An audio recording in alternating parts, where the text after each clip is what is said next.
The blowing winds are but our servants when we hoist the sail. You must come to know that each admirable genius is but a successful diver in that sea whose floor of pearls is all your own. By Emerson.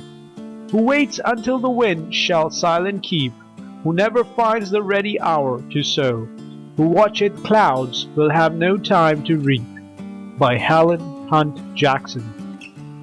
The secret of success in life is for a man to be ready for his opportunity when it comes. By Disraeli.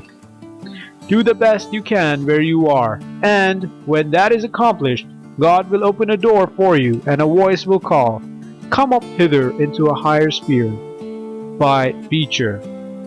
Our grand business is not to see what lies dimly at a distance, but to do what lies clearly at hand. By Carroll.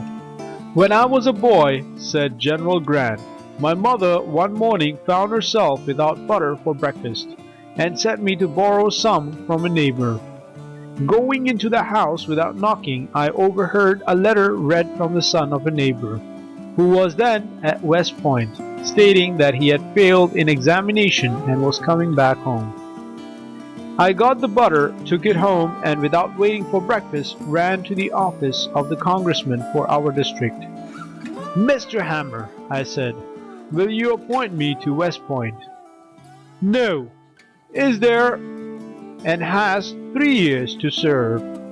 "But suppose he should fail, will you send me?" Mr. Hammer laughed. "If you don't go through, no use for you to try, you lie. Promise me you will give me the chance, Mr. Hammer, anyhow." Mr. Hammer promised. The next day the defeated lad came home, and the congressman, laughing at my sharpness, gave me the appointment. "Now," said Grant, "it was my mother's being without butter that made me general and president, but he was mistaken. It was his own shrewdness to see the chance, and the promptness to seize it, that urged him upward." There is nobody, says a Roman cardinal, whose fortune does not visit once in his life, but when she finds he is not ready to receive her, she goes in at the door and out through the window. Opportunity is coy. The careless, the slow, and the observant, the lazy fail to see it, or clutch at it when it has gone. The sharp fellows detect it instantly, and catch it when on the wing. The utmost which can be said about the matter is, that circumstances will and do combine to help men at some periods of their lives, and combine to thwart them at others. Thus much we freely admit, but there is no fatality in these combinations, neither any such thing as luck or chance, as commonly understood. They come and go like all other opportunities and occasions in life, and if they are seized upon and made the most of, the man whom they benefit is fortunate. But if they are neglected and allowed to pass by unimproved, he is unfortunate. "Charlie," says Moses H. Grinnell to a clerk born in New York City, "take my overcoat tip to my house on the Fifth Avenue."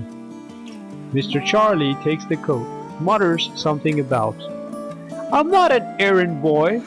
I came here to learn business," and moves reluctantly. Mr. Grinnell sees it, and at the same time one of his New England clerks says, "I'll take it up."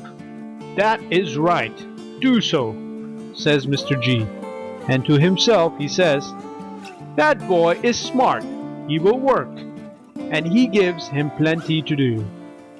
He gets promoted, gets the confidence of businessmen, as well as of his employers, and is soon known as a successful man. The youth who starts out in life determined to make the most of his eyes and let nothing escape him which he can possibly use for his